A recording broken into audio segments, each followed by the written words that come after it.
नमस्कार दोस्तों, आप सभी का study for UPSC PCS channel में स्वागत है। ये स्पेशल वीडियो होगा आंसर राइटिंग से संबंधित, जिसमें आंसर राइटिंग किस प्रकार से किया जाता है और सवालों किस प्रकार से तोड़कर समझते हैं। सवालों के अलग अलग लेवल को हम लोग देखेंगे। बिहार स्पेशल के सवाल को भी डिस्कस करेंगे और साथ में कुछ अच्छे आंसर या कुछ आंसर जिनमें कुछ कमियां हैं, लेकिन ठीक है, फिर भी अगर आप देखेंगे तो बेसिक से तो अच्छी है ही, उस तरह के सवाल को भी हम लोग डिस्कस करेंगे। तो वीडियो अगर आप देखना शुरू कर चुके हैं तो चैनल को भी सब्सक्राइब कर लीजिए। अगर आप नए हैं तो अपने चैनल पर एक भी ऐसा वीडियो नहीं आता जो आपके काम का ना हो। देखा होगा आपने, बीपीएससी के लेकर जो अधिकांश चैनल हैं वो ऐਵੇਂ ही वीडियो बनाते रहते टाइम पास के लिए। नॉट अ सिंगल वीडियो आज तक तो नहीं बनाया। 3 साल हो जाएंगे दिसंबर में, अगले साल। ऐसा नहीं हुआ है कभी भी। क्यों? क्योंकि कंटेंट देना होता है अच्छा, जिससे बच्चों को मदद हो। वीडियो अंत तक देखिएगा, क्योंकि नॉट अ सिंगल मिनट आपका बर्बाद होगा। और पेड ग्रुप के बारे में भी हम लोग डिस्कस कर लेंगे, क्योंकि बच्चे बहुत सारे मैसेज और कमेंट करते हैं, उनके बारे में भी चर्चा कर लेंगे। देखिए, सवाल जो मैं आपको दिखाऊंगा, वो जो मैं सवाल पोस्ट करता हूँ ना, सोमवार से लेकर शुक्रवार तक, और शनिवार को आम तौर पर निबंध होता है। कभी कभार मैं क्या करता हूँ कि भाई शुक्रवार को निबंध और सवाल दोनों दे देता हूँ, और शनिवार रविवार फिर रिवीजन के लिए छोड़ देता हूँ। क्यों? क्योंकि ज़रूरी होता है रिवीजन। जितना आप लिख रहे हैं, मैं बार बार बोलता हूँ कि लिखने से ज़्यादा पढ़ना इम्पोर्टेंट है, लेकिन वैसी पढ़ाई किसी काम की नहीं जिसमें आप लिख न पाते हों। तो इसको भी ध्यान में रखिएगा। रोज़ 8 से 9 घंटे पढ़िए, मात्र 1 से 1.5 घंटे कम से कम लिखने पर दीजिए, मात्र। उससे ज़्यादा नहीं देना है अभी। हाँ, मेंस एग्जामिनेशन आता है तो लोग प्रैक्टिस करते हैं 3 घंटे 4 घंटे लिखने का, क्योंकि हाथ में आपके फूल जाएंगे। जब मेंस एग्जाम देने जाएंगे सेकना पड़ता है गर्म पानी से। तो ये मैं आपको क्या बता रहा हूँ कि 1 से 1.5 घंटा मात्र लिखिए, बाकी समय 8 से 9 घंटे केवल पढ़ाई को दीजिए। कंटेंट नहीं होगा तो लिख नहीं पाएंगे आप। ठीक है, कंटेंट इकट्ठा कीजिए, पढ़िए, रिवीजन कीजिए। मात्र 1 से 1.5 घंटा लिखने पर देना है, बाकी समय केवल पढ़ना है। टारगेट बना करके हिस्ट्री पढ़ना है मुझे, 1 सप्ताह में मॉडर्न हिस्ट्री के 7 चैप्टर कंप्लीट करने हैं 7 दिन में। इस प्रकार से छोटे छोटे टारगेट बनाइए। पर डे आप 1 दिन का टारगेट अगर आपने पूरा कर लिया ना, आपका कॉन्फिडेंस 7वें आसमान पर होता है। तो पढ़िएगा जरूर। चलिए सवालों को डिस्कस करते हैं। कुछ कठिन कीवर्ड्स को डिस्कस करेंगे। ये जब सवाल मैंने उस दिन दिया था तो कुछ बच्चे कमेंट करने आ गए थे, ये यूपीएससी का सवाल दे रहे हैं आप। नहीं, आप गलत फहमी में हैं। 68 बीपीएससी मेंस और 69 बीपीएससी मेंस का पेपर उठाकर देखिए। ये सवाल अब यूपीएससी, यूपीपीएससी, बीपीएससी लेवल ही ख़त्म करने जा रही है बीपीएससी। सारे सवाल होंगे वो अच्छे सवाल होंगे, कहीं से भी पूछे जा सकते हैं, कुछ भी टर्मिनोलॉजी दिया जा सकता है। इसमें एक शब्द मैंने यूज़ किया था, राजकोषीय संघवाद। इसको मैंने 2-3 दिन पहले न्यूज़पेपर डिस्कशन में अच्छे से समझा दिया था। कोई टॉपिक करके नहीं समझाया था, लेकिन जब मैंने केंद्र और राज्यों के बीच में जब मैंने बताया था कि केंद्र और राज्यों के बीच वित्तीय संबंधों को लेकर तनाव चल रहा है, इसमें केरल की गवर्नमेंट ने भारत सरकार पर केस कर दिया, सुप्रीम कोर्ट ऑफ इंडिया में केस चल रहा है, तब मैंने राजकोषीय संघवाद शब्द आपको समझाया था कि राजकोषीय संघवाद क्या होता है। देखिए, इसमें सवाल में क्या बोला गया है, इसमें मैंने 2 चीज़ को मिक्स किया। एक मिक्स किया मैंने करंट अफेयर और पॉलिटी, और इकोनॉमिक्स में आता है राजकोषीय संघवाद जैसे टर्म। वैसे तो पॉलिटी में भी पढ़ते हैं, करंट में पढ़ते हैं, लेकिन इकोनॉमिक्स में भी थोड़ा बहुत आप पढ़ेंगे तो इसको देख सकते हैं। तो मैंने इसमें मिक्स करके पूछा था कि वित्त आयोग ने राजकोषीय संघवाद को स्थापित करने में किस प्रकार से मदद की है। इसको बस लिखना था 250 शब्दों में। अब इस सवाल को जरा तोड़िए। देखिए, कई बार क्या होता है, मैंने आपको क्या समझाया था, सवाल के हिस्सों को, कीवर्ड को पहचानिएगा। लेकिन कभी कभी सवाल ऐसे आएंगे जिसे पूरा स्टेटमेंट ही होगा, जिसको आपको समझकर उसके अनुसार से आंसर लिखना पड़ेगा। कीवर्ड ढूंढने बैठ जाएंगे तो आप परेशान हो जाएंगे। लेकिन इसमें क्या कीवर्ड है, कुछ तो है ही। क्या क्या है? पहला वित्त आयोग है, दूसरा राजकोषीय संघवाद, तीसरा क्या, स्थापित करने में किस प्रकार से मदद की है। ये इसके कीवर्ड्स हैं। घेर कर लिखिएगा। जब भी रूम पर प्रैक्टिस करें या आंसर राइटिंग करें तो कीवर्ड्स घेर कर लिखिए, कभी भी आप आंसर में डाइवर्ट नहीं होंगे। अब इसका कंटेंट कहाँ से लाएं? पहला सवाल कि सर कंटेंट कहाँ से लाया जाए। तो कंटेंट लाने का सबसे पहला साधन होता है कि भाई किताब में देखिए कि वित्त आयोग क्या है, समझिएगा जब तक वित्त आयोग को, तभी जाके आप इसका आंसर लिख सकते हैं। वित्त आयोग के बारे में थोड़ा सा इंट्रो लिखा कि आर्टिकल 280 के तहत में वित्त आयोग को राष्ट्रपति महोदय के द्वारा 5 वर्षों पर गठित किया जाता है। हो गया पहला लाइन। दूसरा क्या है, इसका काम क्या है? इसका काम है राज्य और केंद्र के बीच में, सामान्य तौर पर केंद्र और राज्यों के बीच वित्त के आवंटन का सुझाव देना इसका काम है। खत्म हो गया वित्त आयोग। यही तो है वित्त आयोग, और क्या है, कुछ नहीं है। राज्य वित्त आयोग का काम क्या होता है? राज्य सरकार और लोकल बॉडीज के बीच में जो वित्त का आवंटन होता है उसके बारे में सुझाव देना। तो ये जो वित्त आयोग आर्टिकल 280 ये केंद्र और राज्य के बीच में धन के आवंटन को लेकर या वित्त के आवंटन को लेकर सुझाव देने का काम करती है। क्या इसके सुझाव बाध्यकारी होते हैं? नहीं, लेकिन आमतौर पर सरकार जो है वो इसके सुझावों को मानती आ रही है। अब ये राजकोषीय संघवाद की स्थापना किस प्रकार से कर रही है, तो आपको ये देखना पड़ेगा कि भाई वित्त आयोग जो है ये किन आधारों पर अनुशंसा कर रही है, किस चीज को लेकर, तो वित्त के आवंटन को लेकर। किन किन आधारों पर यह अनुशंसा करती है? क्या जनसंख्या के अनुसार कर रही है? बिल्कुल कर रही है। उसके बाद क्या वनों के आधार पर कर रही है? क्या डेवलपमेंट के आधार पर कर रही है? क्या भौगोलिक परिस्थिति के आधार पर कर रही है? किन आधारों पर वित्त का आवंटन कर रही है? लेकिन उससे पहले सबसे पहले आपको लिखना पड़ेगा राजकोषीय संघवाद होता क्या है, जो बहुत सारे बच्चों ने गलती की है। अब इसका फॉर्मेट बनाते हैं हम लोग, कैसे क्या लिखना है। सबसे पहले लिखिए वित्त आयोग क्या है। शॉर्ट में जो मैंने बताया आर्टिकल 280 के तहत 5 वर्षों पर राष्ट्रपति केंद्र और राज्य के बीच में वित्त के आवंटन का सुझाव देती है ये बॉडी। खत्म हो गया वित्त आयोग, शुरू कर लीजिए वहीं से। हाल ही में राष्ट्रपति महोदय के द्वारा 16वें वित्त आयोग के गठन को लेकर मंजूरी दे दी गई है, जिसके अध्यक्ष अरविंद पनगढ़िया जी को बनाया गया है। वित्त आयोग आर्टिकल 280 के तहत गठित एक संवैधानिक बॉडी है जो प्रत्येक 5 वर्षों पर राष्ट्रपति द्वारा गठित की जाती है, और इसका काम होता है केंद्र और राज्यों के बीच में वित्तीय आवंटन के मामले में सुझाव देना। खत्म हो गया हमारा इंट्रो, पूरा वित्त आयोग हमने इंट्रो में बता दिया। उसके बाद लिखिए वित्त आयोग राजकोषीय संघवाद स्थापित करने में हमेशा से मदद करती आ रही है। उसके बाद लिखिए राजकोषीय संघवाद आखिरकार में कहा किसको जाता है? केंद्र और राज्य के बीच में वित्त के आवंटन को लेकर जब शक्तियां राज्य से केंद्र से राज्य की तरफ में ज्यादा की जाती है, या केंद्र सरकार को द्वारा राज्यों को कुछ वित्त के मामले में ज्यादा मदद दी जाती है, या अपने करों में हिस्सेदारी को बढ़ाया जाता है, उसको क्या कहा जाता है? राजकोषीय संघवाद। अब इसको अगर आप किताब में डिफिनेशन देखेंगे तो वहाँ पर बहुत अच्छे से दिया रहता है। संघवाद की अवधारणा ही यही होती है, क्या होती है कि जहाँ पर केंद्र और राज्य के बीच में शक्तियों का आवंटन है वो किसी एक पक्ष में न झुककर दोनों को बराबर बराबर जितना मिलता जाएगा वो संघवाद की अवधारणा बढ़ना बोलते हैं। जैसे मान लीजिए राज्यों को अधिक शक्ति मिल रही तो हम बोलते हैं संघवाद बढ़ रहा है, जहाँ पर राज्यों को शक्ति कम मिलती है वहाँ बोलते हैं संघवाद कम हो रहा है। तो वित्त के संबंध में, राजकोष के संबंध में जब संघवाद की वृद्धि होती है तो राजकोषीय संघवाद कहलाता है। अब इसमें वित्त आयोग कैसे मदद कर रही है, तो बोलती है केंद्र सरकार को 100 रुपया अगर आपने इकट्ठा किया है तो उसमें से 41 रुपया किसको दे दीजिए? राज्यों को दे दीजिए, कर का आवंटन का।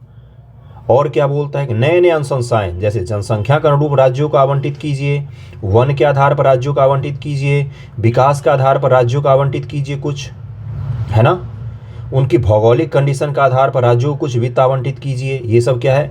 उन्होंने फिजिकल चीज़ों को कितने अच्छे से हैंडल किया है, राजकोषीय नीति उनके यहाँ कितनी अच्छी है, इसके आधार पर उनको वित्त का आवंटन कीजिए। ये सब का सब क्या है? राजकोषीय जो संघवाद है उसको बढ़ाने के लिए अनुशंसाएं दे रही है वित्त आयोग। अब इसका उदाहरण भी लिखना जरूरी होता है। क्या हवा में हम लोग बात करेंगे? नहीं, आंसर भी दिखाऊंगा मैं, कुछ अच्छे आंसर, कुछ एवरेज आंसर, उसको भी देखेंगे। अगले सवाल पर चलते, इस सवाल को जरा देखिए ध्यानपूर्वक, बहुत सारे बच्चों ने इसमें गलतियां की। अब इसमें क्या कैसे क्या लिखना था, सवाल पढ़ते हैं। बिहार सरकार की महत्वाकांक्षी योजना 7 निश्चय योजना क्या है? ये योजना सतत विकास में किस प्रकार से मददगार हो सकती है? सतत विकास और 7 निश्चय को जोड़ना है, 7 निश्चय और सतत विकास को जोड़ना है। बिहार सरकार की महत्वाकांक्षी योजना 7 निश्चय योजना क्या है? ये योजना सतत विकास में किस प्रकार से मददगार हो सकती है? मतलब जो 7 निश्चय स्कीम बिहार सरकार के द्वारा चलाया जा रहा है। बच्चों को कन्फ्यूजन पहला क्या कि 7 निश्चय 1 लिखें कि 2 लिखें? 7 निश्चय की बात की गई है, पहला वर्जन भी लिखिए, दूसरा वर्जन भी लिखिए, पहले का ही तो अपग्रेड है दूसरा, और क्या है भाई, कुछ भी तो नहीं है। 7 निश्चय 1 और 7 निश्चय 2 लिखिए, है ना। उसके पश्चात देखिए क्या करना था इसमें लिखना था सबसे पहले कि बिहार सरकार द्वारा कब से 7 निश्चय योजना को शुरू किया गया, 7 निश्चय 1 के क्या लक्ष्य हैं, 2 के क्या लक्ष्य हैं। उसके पश्चात आप आ जाइए किस पर कि सतत विकास लक्ष्य, एक सेकेंड, SDG सतत विकास लक्ष्य और 7 निश्चय में क्या क्या समानता है। कई लोगों ने इसको अलग अलग लिखा है, कई लोगों ने एक साथ ही लिख दिया। जैसे 7 निश्चय का पहला योजना लिखा, वहीं पर लिख दिया कि SDG 1 के अनुसार से यही घोषणा की गई है। जैसे शिक्षा की चर्चा 7 निश्चय में भी की गई है और SDG में भी की गई है, महिलाओं की 7 निश्चय में भी SDG में भी है, भूखमरी का 7 निश्चय में भी SDG में भी है, कृषि की बातें 7 निश्चय में भी SDG में भी है। तो सब तो समानता ही है। एसडीजी की ही स्थापना के लिए 7 निश्चय योजना को लाया गया था कि 7 निश्चय योजना बिहार में सस्टेनेबल डेवलपमेंट गोल को पूरा करने के दृष्टिकोण से सबसे इंपॉर्टेंट स्कीम में से एक है, क्योंकि सारे लक्ष्य लगभग में एसडीजी के समान ही हैं और मैच करते हैं। लेकिन आपने आज तक केवल 7 निश्चय को रटा, पढ़ा, समझा, उसको कनेक्ट करने की कोशिश नहीं की आपने। एग्ज़ाम में स्ट्रेट फॉरवर्ड क्वेश्चन नहीं पूछे जाते हैं, पेपर उल्टा कर देख लीजिए। मेरी बातों पर यकीन ना हो तो 69 का पेपर देखिए। और मैंने तो यहाँ 250 शब्द दिया था, वहाँ तो 100 वर्ड में ये सवाल पूछ लेंगे आपसे। उन्होंने बिहार टूरिज्म का पूरा सेक्टर पूछ लिया 100 वर्ड में इस बार GS2 में। देखिए उल्टा का पेपर में। तो मैं क्या कह रहा हूँ आपको, इस प्रकार से इसको लिखना था। मैं आंसर दिखाऊंगा इसका। अगला सवाल जो है, इससे बहुत सारे लोगों को दिक्कत आई है। न्यायिक समीक्षा मूल अधिकार के रक्षक स्पष्ट कीजिए। इसमें आपको ये बताना था कि न्यायिक समीक्षा जो है ना गुरु, ये मूल अधिकारों का रक्षक है, मूल अधिकारों की हमेशा से रक्षा करती आई है। सबसे पहले लिखिए कि न्यायिक समीक्षा का तात्पर्य क्या होता है, जिसमें है कि भाई सुप्रीम कोर्ट और हाई कोर्ट। बहुत सारे बच्चों ने केवल सुप्रीम कोर्ट लिखकर छोड़ दिया था, जो गलती कर रहे हैं आप। या तो फिर लिख दीजिए कि भाई सुप्रीम कोर्ट, हाई कोर्ट के द्वारा जब सरकारों की जो डिसीजन होती है, कार्यपालिका या विधायिका दोनों के डिसीजन, कार्यपालिका और विधायिका दोनों के डिसीजन, इन दोनों के डिसीजन का जब रिव्यू किया जाता है तो उसी को न्यायिक समीक्षा कहा जाता है कि भाई संविधान के अनुरूप है कि नहीं, लोगों का मूल अधिकारों का उल्लंघन हो रहा है कि नहीं हो रहा है, यही तो है न्यायिक समीक्षा। अब भारत में सुप्रीम कोर्ट और हाई कोर्ट को कहाँ से न्यायिक समीक्षा की शक्तियाँ मिली हैं? आर्टिकल 13 हो सकता है, आर्टिकल 32 है सुप्रीम कोर्ट, 226 है आर्टिकल, 226 के तहत हाई कोर्ट को शक्तियाँ मिली हुई हैं। ये सब के सब शक्तियाँ किन को मिली हुई हैं? तो कोर्टों को मिली हुई हैं। केशवानंद भारती, इसको कैसे भूल सकते हैं आप? न्यायिक समीक्षा के सीमा को पार कर गई केशवानंद भारती की जो मामला है वो। न्यायिक समीक्षा में सारे आर्टिकल हटा दीजिए, केवल केशवानंद भारती के आधार पर सरकार के द्वारा, कार्यपालिका के द्वारा लिए गए हर फैसले का मूल्यांकन किया जा सकता है, रिव्यू किया जा सकता है। किस आधार पर? केशवानंद भारती के। मूल ढांचे का सिद्धांत का कहीं उल्लंघन तो नहीं हो रहा है, ये आपको लिखना था। आपने आर्टिकल की चर्चा कर दी, अब आप देना शुरू कीजिए एग्जाम्पल कहाँ से लें? क्या इतिहास से ही सारे एग्जाम्पल रटे रटाए जो हैं कि गोलकनाथ से लेकर वो सब देना? कोई ज़रूरी नहीं होता है बंधे बंधाई एग्जाम्पल देने की। समझिएगा इस चीज़ को। मैंने आपको जब पढ़ाया था चुनावी बॉन्ड, तो मैंने उस समय आपको बताया था कि चुनावी बॉन्ड को सुप्रीम कोर्ट ने इस आधार पर रद्द किया है कि आर्टिकल 19(1)(a) का अभिव्यक्ति की जो स्वतंत्रता है उसका उल्लंघन किया जा रहा था। इसके तहत लोगों को जानने का जो अधिकार है, राइट टू इन्फॉर्मेशन, उसका उल्लंघन किया जा रहा था। न्यायिक समीक्षा उसी के लिए किया गया और उसको रद्द कर दिया गया सुप्रीम कोर्ट ऑफ इंडिया के द्वारा। तो जब 2 दिन पहले का आपके पास एग्जाम्पल है और आप लिखने जा रहे गोलकनाथ मामला और पता नहीं कौन कौन सा मामला, वो कोई इरेलेवेंट नहीं है जो पहले का आप मामले लिखते हैं। लेकिन सबसे पहले करंट की चीज़ों को देखा कीजिए, करंट में क्या हो रहा है उससे संबंधित कनेक्ट कर पाएगा चेक करने वाला आपके आंसर से, और आपको अच्छे मार्क्स देगा। करंट की चीज़ों का अगर आप चर्चा नहीं करते हैं और अगर मुद्दा है मुद्दा अगर आस पड़ोस में, तो आप वहाँ पर कम नंबर पाएंगे। सबसे पहला एग्जाम्पल शानदार था चुनावी बॉन्ड, जो बहुत कम बच्चों ने लिखा था, जो शानदार एग्जाम्पल था इसका।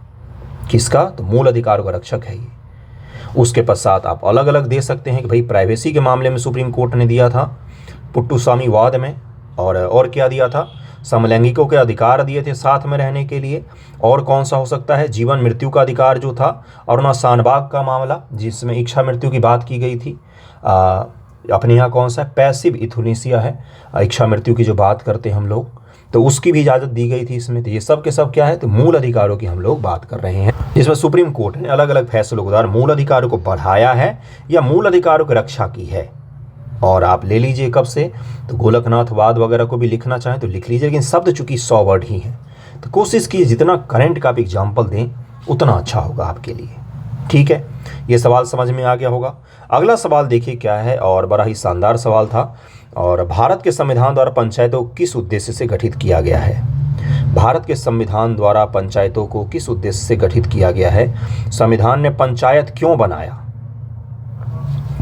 क्या इसका मूल तत्व था? तो गांधी जी का नाम कई सारे लोग भूल गए थे लिखना, जरूर लिखिएगा। जब भी पंचायतों की चर्चा है तो गांधी जी का नाम लिख दीजिएगा। क्योंकि डीपीएसपी में गांधीवादी सिद्धांत के तहत ही पंचायतों को शामिल किया गया था। हमारे मूल संविधान में पंचायत केवल डीपीएसपी में शामिल थे। 73वां संविधान संशोधन के द्वारा पंचायतों को भारत के संविधान में शामिल किया गया, संवैधानिक रूप दिया गया। संवैधानिक पंचायत तो गठित हो गए थे, नेहरू जी के ज़माने में ही 2 अक्टूबर को गठित किया गया था, आपको पता होगा 1958 ईस्वी में। लेकिन वो संवैधानिक उनको संस्था के तौर पर रिकॉग्नाइज नहीं किया गया था। ठीक है, अब संवैधानिक संस्था बना दिया गया। आपको पता ही होगा 73 संविधान संशोधन के द्वारा पंचायतों को और किस उद्देश्य से बनाया गया था। शब्द कुछ कुछ इंपॉर्टेंट होते हैं, इसीलिए मैं ये सवाल डिस्कस कर रहा हूँ। जैसे एक शब्द आपको जरूर लिखना चाहिए इसमें, लोकतांत्रिक विकेंद्रीकरण। ये शब्द अगर आप नहीं लिखते हैं तो आप यकीन मानिए चेक करने वाला शब्द ढूंढता रहता है। भले ही आपने लिख दिया कि ज़मीनी स्तर तक लोकतंत्र को पहुंचाने के लिए, लेकिन शब्द कई बार मायने रखते हैं। लोकतांत्रिक विकेंद्रीकरण हो गया, उसके बाद से महिला सशक्तिकरण। क्यों? क्योंकि पंचायत जब से गठित हुई हैं महिलाओं को राजनीति में ज़्यादा अधिकार दिया गया। ये कुछ ऐसे टर्मिनोलॉजी होते हैं जिनका उपयोग आपको धड़ल्ले से करना चाहिए। इसीलिए मैं बोलता हूँ क्या कि पढ़ने पर ज़्यादा ध्यान दीजिए। पढ़ेंगे जब आप, तब इस तरह के टर्मिनोलॉजी आपके ध्यान में रहेगा, और ये पॉलिटिकल टर्म्स यूज करने होते हैं एग्जाम में आपको। ठीक है, मैं जानता हूँ इस चीज़ को कि सामान्य भाषा में आंसर लिखना चाहिए, लेकिन कुछ कुछ चीज़ें ज़रूरी होती हैं। ठीक है, शब्दावली आपकी मजबूत होनी चाहिए, लिखते पढ़ते समय उपयोग करेंगे उसका आप। तो ये कुछ आप इसको उद्देश्य लिखिए, सबसे पहले लिखिए कि भाई उद्देश्य लिखिए। सबसे पहले पंचायत का डेफिनेशन, पंचायत क्या है, पंचायत क्या है और किस प्रकार संविधान में था। डीपीएसपी में थी, आर्टिकल 40, 1973 बार बार बोल रहा हूँ 73 संशोधन। बहुत सारे बच्चों ने 73 संशोधन की चर्चा तक नहीं की थी, और फिर वो बाद में मुझसे मार्क्स के लिए लड़ रहे थे। बताइए किस तरह से सही होगा ये। 73 संशोधन की चर्चा किए बिना अगर आप पंचायत लिख देते हैं तो आपको 0 मार्क्स देना चाहिए मेरे हिसाब से, फिर भी मैं दे देता हूँ। उसके पश्चात आप आ जाइए उद्देश्य। उद्देश्य लिखिए, पहला उद्देश्य, दूसरा, तीसरा, चौथा, पाँचवा, और मैंने लॉन्ग फॉर्मेट दिया था तो अच्छे से लिख सकते थे। उसके बाद आ जाइए भाई, देखिए यहाँ पर क्या लिखा हो, पंचायत किन समस्याओं का सामना कर रही है। अगला हिस्सा क्या है, पंचायतें किन समस्याओं का सामना कर रही हैं। तो समस्या जब भी लिखें तो पहला लिखता है लोग, पहले लिखे हैं लोगों ने आर्थिक समस्या। आर्थिक समस्या 2 दिन पहले मैंने बताया था, द हिंदू आर्टिकल आया था, पंचायत जो है वो खुद से राजस्व ग्रहण नहीं कर पा रही, वो मैंने सिखाया। तो जो करंट आपको पढ़ाया जाता है, राजस्व का ग्रहण नहीं कर पा रही है, संग्रह नहीं कर पा रही पंचायत, उसको आप कहाँ रखेंगे, पेटी में रखना है क्या? उसको यूज कीजिए आंसर में, डेटा सहित लिखिए, प्रामाणिक होगा आपका आंसर। मैं क्या, मुझे अच्छा थोड़ी नहीं लगता है आंसर काटना, वैसे कभी कभी अच्छा लगता है, लेकिन मैं आपको क्या कह रहा हूँ कि आप क्या करेंगे जब भी आंसर लिखिए तो मेरा काम है कमियों को बताना। तो डेटा लिखिए, फैक्ट्स लिखिए कुछ कुछ कि कहाँ पर क्या हुआ है, कुछ करेंट एग्जाम्पल के साथ में लिखिए, जिससे आपका आंसर इंटरेक्टिव हो, अच्छा हो। मुझे थोड़ी ना मार्क्स मिलने वाले, आप मेंस देने जाएंगे। ठीक है, मैं बस तो सुधार की कोशिश कर रहा हूँ। आप जब उसके बाद समस्या लिखेंगे, समस्या के पश्चात समाधान लिखना अनिवार्य होता है। नो मैटर आपसे 100 शब्द में सवाल पूछा गया है या 150 शब्द में पूछा गया है या 4 पेज वाला सवाल पूछा गया है, समस्या के पश्चात अगर आपने समाधान नहीं लिखा तो आपका आंसर अधूरा माना जाता है, क्योंकि समस्या आप बताने के लिए आपको नहीं रखा जाएगा। समाधान कुछ बताइए, कुछ अपने क्रिएटिव सोच निकाल कर देखिए समाधान क्या हो सकता है, पंचायतों के लिए किस प्रकार से राजस्व सृजित किए जा सकते हैं। कुछ आयोगों की चर्चा कर दीजिए कि भाई इस आयोग ने ये बोला है, उसके पश्चात खत्म हो जाएगा आपका सवाल। मैं आंसर दिखा दूंगा कुछ। चलिए आगे बढ़ते हैं। मौद्रिक नीति क्या है, इसके विभिन्न उपकरणों के उपयोग से आरबीआई मुद्रा तथा ऋण के प्रवाह को कैसे नियंत्रित करती है। मुद्रा तथा ऋण के प्रवाह को, अब इसमें कलाकार बच्चों ने क्या किया था मैं आपको बताता हूँ। मौद्रिक नीति क्या है ये लिखा, बहुत सुंदर, यहाँ तक तो ठीक है भाई। मौद्रिक नीति क्या है, उसके पश्चात कहाँ पर आ गए, आरबीआई। मौद्रिक नीति के उपकरण जो हैं वो 2 हैं, पता ही होगा आपको, दोनों अलग अलग के बारे में चर्चा कर दी। CRR SLR ये सब कुछ लिख दिया, इनका डेफिनेशन लिख दी और बोला द एंड। एंड में ऐसे ही लिखते हैं स्टूडेंट, द एंड अपना साइन करके छोड़ देते हैं, जैसे मास्टर को उनका ऑटोग्राफ चाहिए। द एंड वगैरह करने से पहले ये तो देख लेते सवाल की डिमांड क्या, आपसे CRR SLR पूछा गया था क्या? कतई नहीं। आपसे ये पूछा गया है कि ये किस प्रकार से मुद्रा के और किसका, तो ऋण का, क्रेडिट का फ्लो जो है वो प्रभावित करते हैं। तो आपको ये बताना था रिलेशन एस्टेब्लिश करके। जब आरबीआई CRR को बढ़ाती है तो बैंकों के पास कैश का फ्लो जो है वो कम हो जाता है, कैश का फ्लो कम हो जाता है। तो इससे क्या होगा, बैंकें जो हैं वो ऋण जो है वो महंगे दामों पर देंगी, तो लोग जो है ऋण लेने के लिए हताश होंगे, ऋण नहीं लेंगे। आप ही कार खरीदने जाओगे तो उससे पहले देखो कार लोन क्या है। अगर आप देखो कार लोन सस्ता है तो आप ले लोगे कार, अगर आपको लगेगा कार लोन महंगा है तो आप बोलोगे 2 महीने रुक जाते हैं। अगली मौद्रिक नीति में क्या पता CRR जो है वो कम हो जाए और कार लोन सस्ती हो जाए। तो आप रुक जाएंगे, नहीं जाएंगे, हताश होंगे। तो क्या होगा, मार्केट में डिमांड कम हो जाएगा, कैश का फ्लो कम हो जाएगा, ऋण का फ्लो कम हो जाएगा। ठीक है, तो इससे क्या होगा, इससे पूरी मौद्रिक व्यवस्था जो है उस पर प्रभाव पड़ता है। तो ये आपको एस्टेब्लिश करके दिखाना था। अब इनको शब्दों में अगर आप लिखने बैठे कि जब आरबीआई सीआरआर को बढ़ाती है तब कैश का फ्लो मार्केट में कम हो जाता है, ऋण का फ्लो मार्केट में कम हो जाता है, तो उसमें तो आपके वर्ड ही क्रॉस हो जाएंगे गुरु। 250 वर्ड में ही तो लिखना है। तो कुछ तरीका निकाले रिप्रेजेंट करने का, जिसमें एरो बनाकर आप रिप्रेजेंट कीजिए अच्छे से, जिससे आपका क्या हो, आंसर इंटरेक्टिव भी बने और आपका शब्द में पूरा भी हो जाए। ठीक है, कुछ समझ में आया है। कंटेंट कहाँ से लाएं? पहला स्रोत होगा, अगर आप शुरुआत में लिख नहीं पा रहे हैं तो किताब से देखकर लिखिए, लेकिन लिखिएगा जरूर। आपका नोट्स ही सही तैयार होगा, दिमाग में बैठेगा, शब्द घुसेंगे दिमाग में। जब आप एक ही शब्द को पढ़ते हैं और उसको लिखते हैं तो आपके दिमाग में वो शब्द बैठता है। अगली बार जब आप अपने आंसर को पढ़ेंगे तो आपको चीज़ें समझ में आएंगी। वन लाइनर पढ़ रहे हैं या ये सोच रहे हैं कि सिलेबस कंप्लीट करने के पश्चात मैं लिखूंगा या लिखूंगी, तो आप गलत कर रहे हैं। समय नहीं बचेगा आपके पास में। मई जून के पश्चात तो आप पीटी की तैयारी में लग जाएंगे। मैं कुछ आंसर दिखा देता हूं आपको, इंट्रो और कंक्लूजन लिखना सिखा देता हूं, जिससे आपको दिक्कत ना हो आंसर राइटिंग करने में। कंटेंट के लिए आप किताब से देखकर लिख सकते हैं, ऑनलाइन सर्च किया कीजिए। छोटे छोटे सवालों से शुरू कीजिए। जिनको पहले ही बार शुरू करना हो तो 1857 के स्वतंत्रता संग्राम का कारण और परिणाम लिखने से शुरू कीजिए। सबसे पहला आंसर इसी को लिखिए, जिससे आपका कम से कम हाथ तो चले। कारण और परिणाम से लिखना शुरू कीजिए, जिससे शुरुआत में बेसिक समझ तो बने। फिर गांधी जी पर आंसर लिखिए, मॉडर्न हिस्ट्री का आंसर लिखिए, जिसको आप सबसे ज़्यादा पढ़ते हैं, या जो भी सब्जेक्ट आपका सबसे ज़्यादा मजबूत है उसको लिखना शुरू कीजिए। सबसे बेसिक एनसीईआरटी के पीछे के चैप्टर के आंसर को लिखिए। मैं लिखवा रहा हूँ अलग से ग्रुप ही एनसीईआरटी का हमारा, जिसमें बिल्कुल बेसिक से लिखवाता हूँ मैं। रोज़ सवाल भी पोस्ट कर रहा हूँ अभी तो ये आप कर सकते हैं। पेड ग्रुप के बारे में बता देता हूँ, उसके बाद हम लोग आंसर देख लेते हैं कुछ कुछ। देखिए, पेड ग्रुप जो अपना चल रहा है ना, वो 2 है। एक है आपका 70 बीपीएससी मेंस को लेकर जो टारगेट हम लोग वीकली कर रहे हैं ना, वो है वीकली टारगेट। इसमें अभी GS2 चल रहा है और पॉलिटी समाप्त होने वाला है, GS1 समाप्त हो चुका है। एक है बेसिक एनसीईआरटी, जिसमें अभी 8 के एनसीईआरटी ज्योग्राफी हम लोग पढ़ रहे हैं, ज्योग्राफी के एनसीईआरटी कर रहे हैं, उसके सवालों को करते हैं, day by day chapter by chapter complete कर रहे हैं। उसके बाद हम लोग पॉलिटी का और इकोनॉमिक्स और मॉडर्न हिस्ट्री का करेंगे। ये 4 सब्जेक्ट के करेंगे। दोनों ग्रुप बिल्कुल अलग अलग हैं। एक और नया शुरू कर रहा हूं मैं, जिसमें GS1 से फिर से शुरू करूंगा। अगर आपको नए ग्रुप में ऐड होना हो, बिल्कुल बेसिक से GS1 में आप ऐड हो सकते हैं, लेकिन कम ही बच्चे आएंगे, ज़्यादा भीड़ नहीं इकट्ठा करना होता है मुझे। तो अगर आपको जुड़ना हो तो बताइएगा। 2 से 3 दिनों में इस ग्रुप में आंसर राइटिंग शुरू हो जाएगी।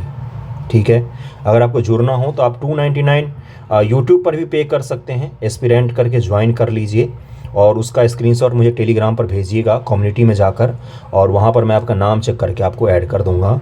या तो आप मुझे डायरेक्ट मैसेज कीजिए, वीडियो के डिस्क्रिप्शन में टेलीग्राम का लिंक रहता है, इंस्टाग्राम का भी रहता है, तो मैं वहाँ पर भी आपको पे करवा के ऐड कर दूँगा। लिमिटेड होगा, तो अगर आप जल्दी करेंगे तो आप ही सीखेंगे। चलते हैं, कुछ आंसर देखते हैं। देखिए, ये जो आंसर है ये राजकोषीय संघवाद से संबंधित है, ध्यानपूर्वक देखिएगा। देखिए, अब कोई जोक नहीं सुना सकता हूँ मैं आपको लेक्चर में, इसी तरह की चीज़ आपको पढ़नी पड़ती हैं। ये इंपॉर्टेंट है आपके लिए, इसलिए ध्यानपूर्वक समझिए चीज़ों को। जो सब लोग रटे रटाए चीज़ों पर आंसर लिख रहे हैं, वही अगर आप भी लिखेंगे तो लेखन शैली कैसे डेवलप होगा आपका। वही रटे रटाए मैं आपको लिखवाता रहूँ एक ही चीज़ों पर, मौर्य कला, पाल कला, वो भी लिखवाए हैं मैंने, लेकिन उससे ज़्यादा मायने रखता है अब डायनेमिक चीज़ें आपको पढ़नी पड़ेंगी। पॉलिटी, इकोनॉमिक्स, ज्योग्राफी, रटे रटाए जो पैटर्न था बीपीएससी का, उससे हटकर पढ़ना पड़ेगा। अब उतना ही आधार नहीं रहा। GS2 के आप सवालों को देख लीजिए, आपको पता चल जाएगा। सवालों को देखिए पहले, मेरी बातों छोड़कर पहले सवाल देख लीजिए किस प्रकार से पूछा गया है। देखिए क्या है सवाल, मैंने आपको पहले समझाया भी। वित्त आयोग ने राजकोषीय संघवाद को स्थापित करने में किस प्रकार से मदद की है, और ये आपको ऊपर लिखना था इसमें। अब देखिए यहाँ पर क्या है, हाल ही में सरकार ने राष्ट्रपति के अनुमोदन से 16वें वित्त आयोग का गठन किया है, जिसके अध्यक्ष डॉक्टर अरविंद पनघड़िया होंगे। ये इंट्रो हो गया, परफेक्ट इंट्रो हुआ। मैंने क्या बोला था, एक चीज़ और बोला था पिछले वाले आंसर राइटिंग लेक्चर में, कि इंट्रो जब भी लिखें तो कोशिश कीजिए कि इंट्रो जो हो वो क्या हो, करंट से संबंधित हो। अगर टॉपिक है करंट से रिलेटेड तो, अगर है तो ज़बरदस्ती का नहीं करना है, करंट में है तो लिखिए। ओके, अब वित्त आयोग के बारे में उन्होंने लिखा है थोड़ा सा, बस इतना काफ़ी है, इसके बाद हमें नहीं पढ़ना है, बस ख़त्म। अब कई सारे लोग वित्त आयोग के कार्य और शक्तियाँ लिखने बैठ गए, बिल्कुल गलत चीज़। आपसे वित्त आयोग पूछा ही नहीं गया है, आपसे पूछा गया कि वित्त आयोग राजकोषीय संघवाद को किस प्रकार से स्थापित करती है। अब राजकोषीय संघवाद क्या होता है, जिन लोगों को प्रमाणिक परिभाषा चाहिए था तो इन्होंने डेफिनेशन बहुत अच्छा लिखा हुआ है। राजकोषीय संघवाद का तात्पर्य किसी देश के भीतर केंद्रीय सरकार और राज्य सरकार के बीच राजकोषीय शक्तियों और जिम्मेदारियों के विभाजन से है। राजकोषीय शक्तियों और जिम्मेदारियों के विभाजन से है राजकोषीय संघवाद का तात्पर्य। अब अगर शक्ति का विभाजन जो है वो केंद्र की तरफ से राज्य की तरफ में बढ़ता है तो हम क्या बोलते हैं, राजकोषीय संघवाद बढ़ रहा है देश में। और अगर केंद्रीकृत होती जाती हैं शक्तियां सारी तो हम क्या बोलते हैं, राजकोषीय संघवाद कम हो रहा है देश में। जिसका एक एग्जाम्पल क्या हो सकता है, जीएसटी। जीएसटी जब स्थापित हुआ तो राजकोषीय संघवाद बढ़े हैं देश में, क्योंकि कर के कलेक्शन में, इनडायरेक्ट टैक्स को कलेक्शन में राज्यों को भी शामिल किया गया। जीएसटी काउंसिल उसका एक उदाहरण है ना। अब आप ये नहीं बोल सकते कि वित्त आयोग की अनुशंसा से जीएसटी नहीं, वित्त आयोग और जीएसटी का कोई लेना देना भी है नहीं तात्पर्य रूप से। अगर सीधा सीधा देखें डायरेक्टली तो उदाहरण के तौर पर आप कहीं पर चर्चा कर दिए जीएसटी का, लेकिन डायरेक्टली कनेक्टेड नहीं है दोनों बिल्कुल अलग अलग चीज़ें हैं।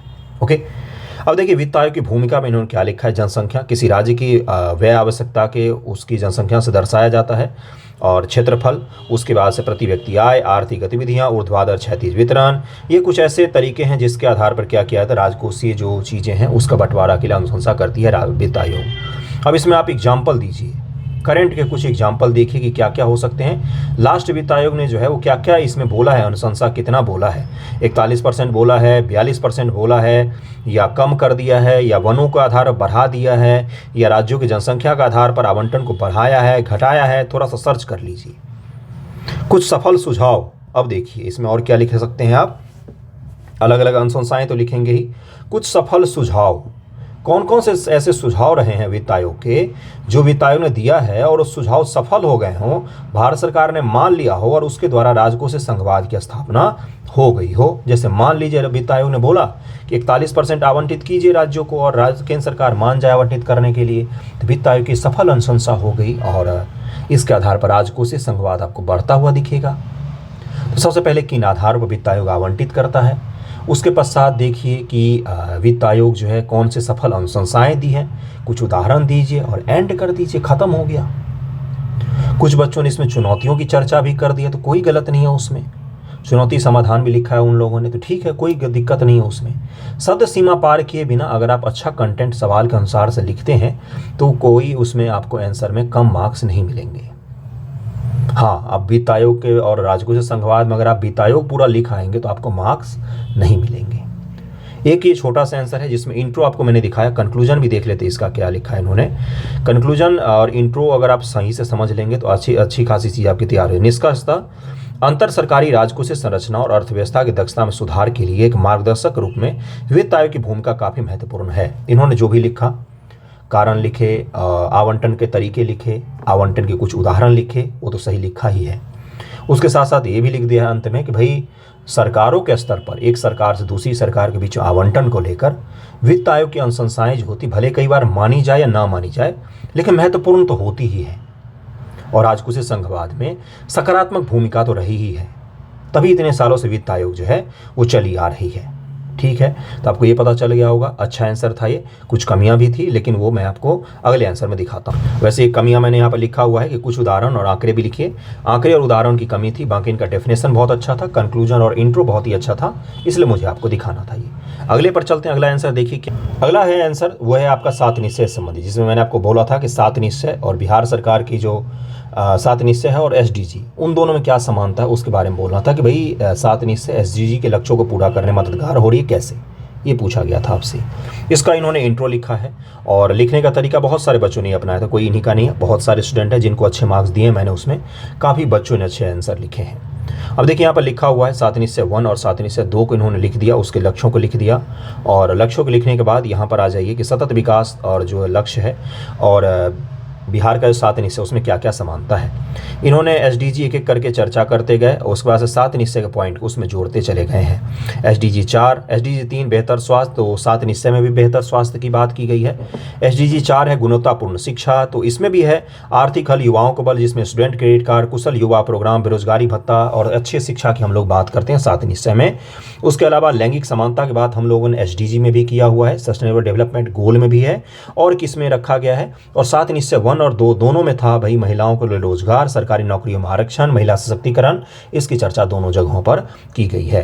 SDG 6 में स्वस्थ जल और स्वास्थ्य की हम लोग बात करते हैं तो इसका बात तो 7 निश्चय में भी किया गया इसकी चर्चा कि भाई हमें स्वच्छ जल और स्वच्छता का हमें ध्यान रखना है। सस्ती व स्वच्छ ऊर्जा की बात हम लोग SDG में भी करते हैं और हर घर बिजली लगातार, ये BPL परिवारों को 500 रुपये में बिजली कनेक्शन, ये 7 निश्चय 1 में भी किया गया था। शानदार कंपेयर करके इन्होंने लिखा था, बेहतरीन लिखा था। SDG 10 में हम लोग असमानता की कमी की चर्चा करते हैं तो इसमें भी था आरक्षित रोजगार, महिलाओं का अधिकार की बात की गई किसमें, तो 7 निश्चय 1 में। इस प्रकार से आपको कनेक्ट करना था। कई सारे लोगों ने अब गलतियां कहां पर की हैं उसकी चर्चा हम लोग थोड़ा सा कर लेते हैं। गलतियां की हैं, दूसरा सवाल में था इनको कम नंबर, पहले में सही दिया था मैंने। गलतियां करते हैं कि 7 निश्चय उन्होंने शुरू से अंत तक लिख दिया,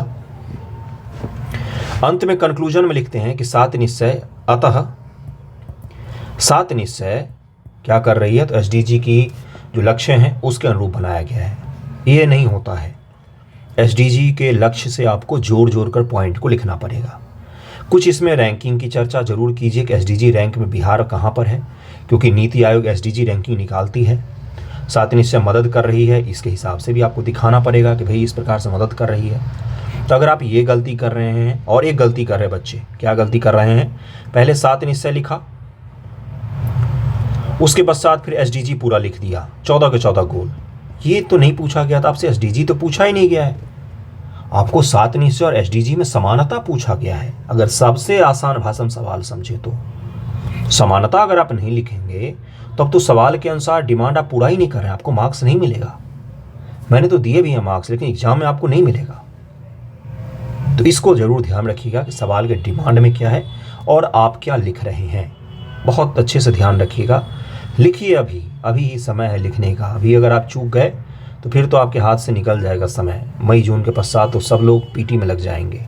ठीक है, चलिए कैसा लगा है वीडियो ज़रूर बताइएगा। थैंक यू सो मच आप सभी का। आई होप थोड़ा तो मदद मिलेगा ही। पढ़िए अच्छे से, कोई भी दिक्कत हो तो मुझे बताइएगा। Thank you so much.